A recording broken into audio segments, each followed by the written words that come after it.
Welcome to the Best of MBS podcast, a collection of the best interviews hosted by Michael Bungay Stanier, best-selling author of The Coaching Habit and How to Begin. Today's interview is from the Coaching Habit podcast. Here's your host, MBS. So here we are back to the Coaching Habit podcast. I am your host, Michael Bungay Stanier. I don't think I've ever called myself that before, but yes, that's me on this end of the phone. So who, you are wondering, is on the other end of the phone? Who am I having a conversation about today around insights and the journey and the tools and whatever to become someone who can be more coach-like in the world? Well, it is a longtime friend of mine, Desiree Adaway. Now, I've actually known Desiree for probably about 10 years, although we just connected briefly before we hit the record button. I'm like, I haven't seen her or spoken to her for about 3 years or something since we hung out by a pool down in Arizona somewhere. So, yes, exactly. So no. Remember, I ran into you randomly in Miami, Florida. That was so amazing. I was walking down the street and it's like, Michael! I'm like, okay, nobody knows me here, so I don't know what's going on. But it was Desiree. Right. Just happened to be walking in the same street in the same city on the very same day. Right, exactly. That was so cool. I'd forgotten about that. Anyway, so why am I talking to Desiree? Well, she is a wonderful person, wonderful woman, great coach. She is a seasoned nonprofit consultant and facilitator. And as she teaches, all of her content is thought-provoking, but infused with both humor and wit. And you'll get a really good sense of that as we talk today.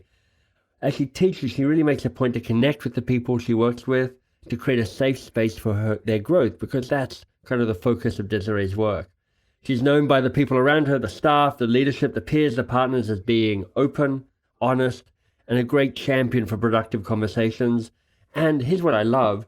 She is really willing to look at the stuff that potentially gets in the way of us doing great work, not just the external factors, but how we show up with our own fears and anxieties and our biases, all of that, and how that can get in the way of doing great work. So you can see a perfect person to be talking to today. So Desiree, welcome. It's so nice to be talking to you again. It's so nice to be invited and be here and have the opportunity to share with your community. Thank you. In a minute, I want to ask you, actually, I'm going to just jump in and ask this question right away. What are you up to these days? I mean, I've known you for some years and you've been doing interesting stuff. I'm curious to know, what's the work you're excited about that you're really kind of on fire with about these days? I would actually say I've been doing a lot of anti-oppression work. And not just anti-race. I've been helping a lot of organizations have some really difficult conversations around race, class, and gender. So if you were to ask me ultimately what I've been up to, I like to say I've been ultimately up to liberation and figuring out how do we all get free together. Ooh, that's a pretty fine call to action, isn't it? I love that. I'm like, I feel like I should be picking up a flag and waving it right at this moment. Yeah. How do we get free together is really the work I've been doing. I mean, you're a Black woman, but I'm curious to know what brought you to this sort of work. I mean, how do you end up doing this? Well, I've kind of always done it, right? So I was always the person when I worked within institutions and organizations, and then when I've been working for myself in almost the past 10 years, I was the person that would have the difficult conversations. And working with clients, I realized that a lot of those difficult conversations were about race, class, or gender, and around the institutions and organizations that we work with. So I help people, organizations, and institutions really understand, analyze, and act from to create systems that help us mitigate these multiple forms of oppression that affect our lives. And that could be sexism, racism, right, homophobia, transphobia, language justice, abilities, all these different things. We all have all these different identities, and we navigate these multiple dimensional realities that we navigate work with. Such a big conversation. How good are organizations at engaging in conversations like that? I mean, I've no doubt there are people within them, perhaps the people in some form or other in championing diversity and inclusion in the work that's being done, people who bring you in to help them and do that work.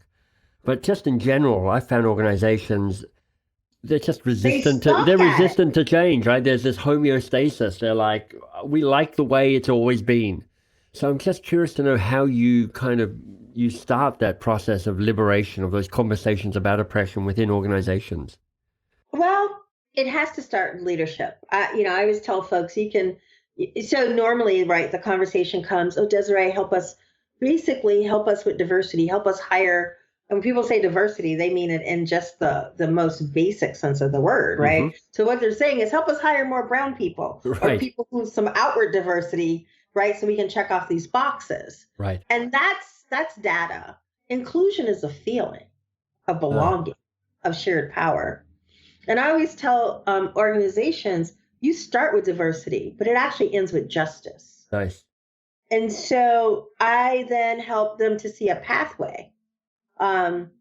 Because this work is not optional, Michael. Like, it's 2018.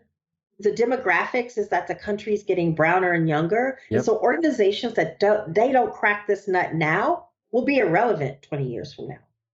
So I am a straight, white, overeducated, Western, eloquent man.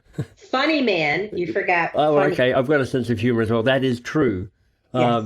So I do a pretty good job at feeling included all the time because, Because the world's built around you. The world is built around me. If I'm not feeling included, I've done something wrong somewhere because, That's the right. world is set up to, make me feel included. Mm-hmm. How do you help people like me understand that the way I feel is not necessarily the way other people are feeling? Because I get the feeling of inclusion because it's with me a lot of the time. But how do I get that empathy for other people and go, well...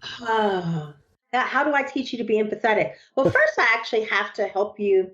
I use a model by this great genius woman called Barbara Love, and it's called liberatory consciousness. Mm.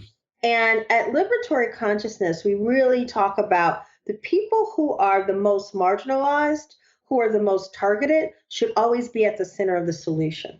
Right. So say we're in an institution or organization, whoever your most marginalized staff folks are, if you are making sure their needs are being met, then trust me, Michael, your needs as the white, straight, heterosexual, English-speaking, upper middle class man, your needs will be met.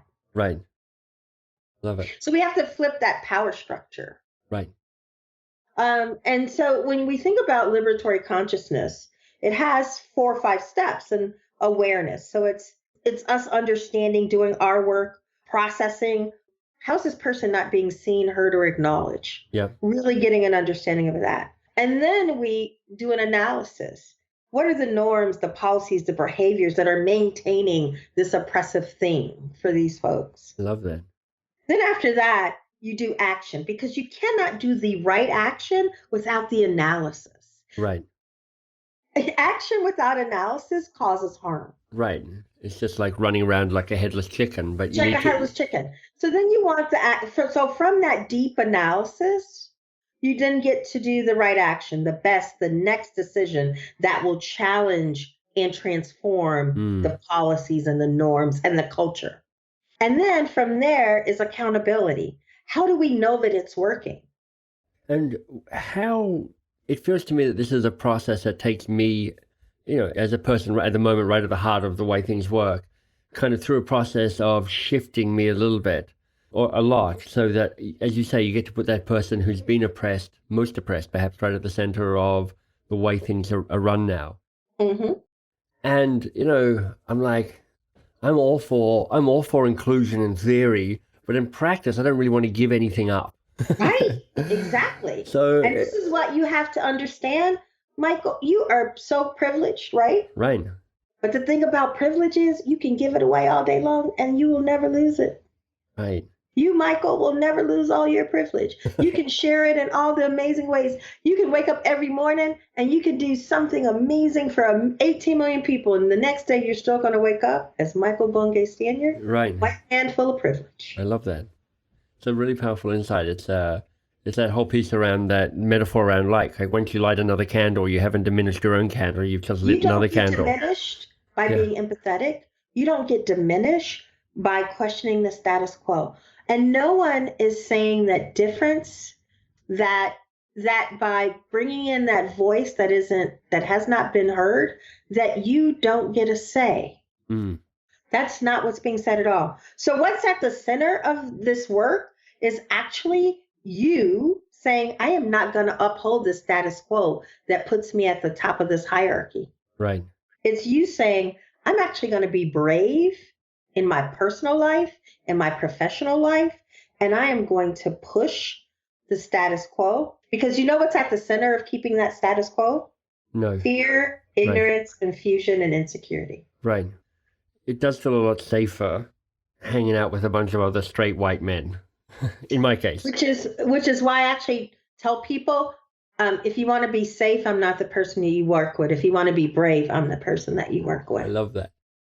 Let me shift the conversation to talk about you, because what I love about this podcast series is when I talk to great leaders, great coaches, great thinkers, you're one of all of those.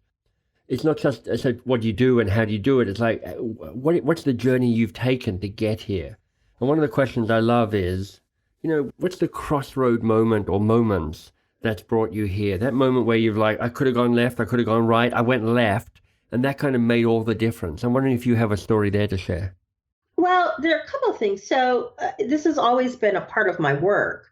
Yeah. And over the years, I've always worked with activists and with activist organizations, and have coached activist leaders, have helped in terms of strategy and fundraising, and kind of, thinking about kind of long-term coalition building. So I had clients who were on the front line in Ferguson and in Baltimore and in Chicago. And so folks that y'all saw on the news getting tear gassed and arrested were organizations and clients that I worked with. So in working with those folks, the level of amazing commitment and bravery and just commitment to community and love of community, I found to be wholly inspiring. But I think my kind of crossroad moment happened when Sandra Bland was murdered in Texas. And I think it hit me in particular because I have a daughter who is exactly Sandra Bland's age. Right. And who moved across country to take a job. Mm-hmm. And just like Sandra Bland had done. And my background is also in international development, and I did a lot of work in living and working abroad. And I understand and have lived in countries where people have disappeared. Mm-hmm. And so when Sandra Bland was stopped because of, how many times have you driven a car and didn't signal when you were changing lanes, Michael? A million. Exactly. Yeah. And then when she, was stopped for a traffic accident, ended up in jail for a weekend and was dead by Monday. And when that video came out of how that all went down, I literally think something inside of me broke, because I was like, that could be my kid. Yeah. And for me, I really said, wow, we literally now live in a country where people are scooped up and disappear with the police over a weekend and then are wound up dead. That is some third world regime. Right. It's like that was happening in Chile and El Salvador in 1970. Yeah. That is what happened in apartheid. Right. And it hit me that there has to be more urgency in this work. There has to be more urgency in this work, and that social justice is not just a goal, it's a process. Right. And it means for me full and equitable participation for all of our social identities, and that we need systems and institutions that meet all of our needs, not some of our needs. Thanks. Thank you for telling us that. Yeah. So as part of that journey, part of it for me is seeing those crossroad moments, those moments that have sparked us into commitment or action or a kind of a bolder step forward into whatever that journey might be for us. And I think part of what allows us to move towards mastery is, of course, not just the work we do for others, but the work we do for ourselves, our own work. And so often As I say, I think most of these podcasts, I'm like, turns out that I don't have 1,000 lessons to learn. I have 2 lessons to learn 500 times each. I mean, it's just the same damn thing, just showing up in a slightly different way. So I'm always curious to know that to people like you who I look up as a master, what's the hard lesson that you've had to learn along the way, or maybe continue to learn along the way? That there's always something else to learn. Right. I wake up every day and I read. I had folks who were laughing at me because I was reading a book on critical race theories, and then, intersectionalities and oppression. And then for lunch, I was reading, a book around conflict and how do you have conflict in ways that don't necessarily trigger people, so it's not abuse. Like, that there's always something out there to learn. And then for me, in my day to day and working with institutions, my language has got to evolve more. I use ableist and sexist language, gendered language, all the time. I'm 52. And when I'm teaching or training, I'll use terms like guys. Right.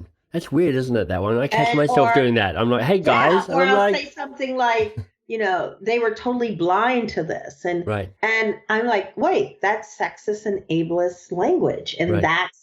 There are better ways for me to say these things. Right. And so when I teach, I will say to a group, let me tell you one of the things that I am currently working on. I love that. It is my language. So as I'm teaching y'all today, as we're working through these things, if I use ableist or sexist language and you hear that, I say, throw a piece of paper at me, wad it up and throw it at me. I like it. Thank you. I need to be called out in those exact moments. Yeah. And that way I can model how to apologize and how to move forward, because in this work, we all will make mistakes. And I want us to learn how not to throw people away when we make the mistakes. And what I love is I can hear you banging on the table as you're telling me the point. You're like, yeah. I get so angry when I use it, when I'm like, oh, I know better. Yeah, I know. That's interesting. I hadn't thought about the I'm blind to you. I know that I occasionally go, hey, guys, why don't we do this? And I'm like, that is such a weird thing to be saying to a room that's like half women typically. So, yeah, it's very confusing like that sometimes. So I use the term y'all a lot. You do? Mm-hmm. I was wondering whether you needed to call that out as being some sort of weird Southern Texas thing. And I'm like, I'm sorry, that's not allowed either. It's a weird Southern thing, but it works in rooms like that. That's very good. So let me tap into your expertise as a coach and a facilitator, because part of what I love about this podcast series is I get people to share the tools that they love, the tools that they work with, the ones that they're kind of their go-to tools or processes or models. Because the people who are listening, who, I'm going to guess not many of them are actual coaches, but there's a bunch of people committed to being more coach-like. And they're always looking for the best tools and the best processes to use. So do you have a default, beloved tool or process or model that you find you use consistently in your work? There's a Professor Bobby Harrow who has 2 pieces that I always use, foundational pieces that I use in my work. And they go together. And Dr. Harrow created the cycle of socialization and then the cycle of liberation. Mm. And the cycle of socialization basically shows how all of us are biased, right. How all of us uphold the status quo, how we are socialized, and then how if we don't follow the socialization, we get punished. Right. And as a part of, and it's a circle, and it talks about the first people who socialized you, and then how systems and institution, churches and music and language, how you're socialized into that. And then it talks about how we hit dissonance, right? Like how something happens and we have a choice. And that choice is, and that's one of the questions I ask people is, what actions are you doing to uphold the status quo? So are we going to stay and uphold the status quo and then just continue with that cycle? Or we can step off that cycle and step into the cycle of liberation. Right. And the cycle of liberation talks about then how we relearn, how we bring in new communities, how we share our learning, how we expand our view of the world. And so I use both of those pieces quite often, right, as foundational pieces to how do we get where we need to go? We first need to understand how we all got here and how getting here does not make us, there's no guilt that we need to bring with that, but there's responsibility. And now how do we take that on and move forward? It's kind of like you got your vision of the red pill or the blue pill there. It's like, do you keep just circling the circle of socialization and go, I'm fine, it's fine, we're all fine, or that step into the red pill or whatever, and cycle of liberation where you're going, and here's how we disrupt the status quo to bring forth, equality and liberty for people. Yeah. And while at the center of that status quo is that fear, ignorance, and confusion and insecurity, what's at the center of liberation is joy and love and community and, all the things that it doesn't matter what oppressive system you are fighting. If we don't build this new vision with joy and community and love and balance, then we're just going to create some other oppressive system. Desiree, this has been a great conversation. And there are going to be people who are really interested in finding out more about you and the work that you do and kind of connecting with you in ways. So thank you. And I'm grateful for the work that you're doing in this world. For the people who want to find more about you, can you point them to where they can find you on the web or somewhere? Sure. DesireeAdaway.com, DesireeAdaway.com. I'm on Facebook. I love friending and connecting with folks on Facebook. So Desiree Adaway, I love the rhythm of your surname, Adaway, Adaway. Perfect. Yep. Desiree, such a pleasure. Thank you. Thank you. I appreciate it. We hope you enjoyed this Best of MBS interview. Want more great content? Head to mbs.works. There you'll find MBS's new podcast, 2 Pages. You can learn about his best-selling books, and you can join the newsletter. That's mbs.works.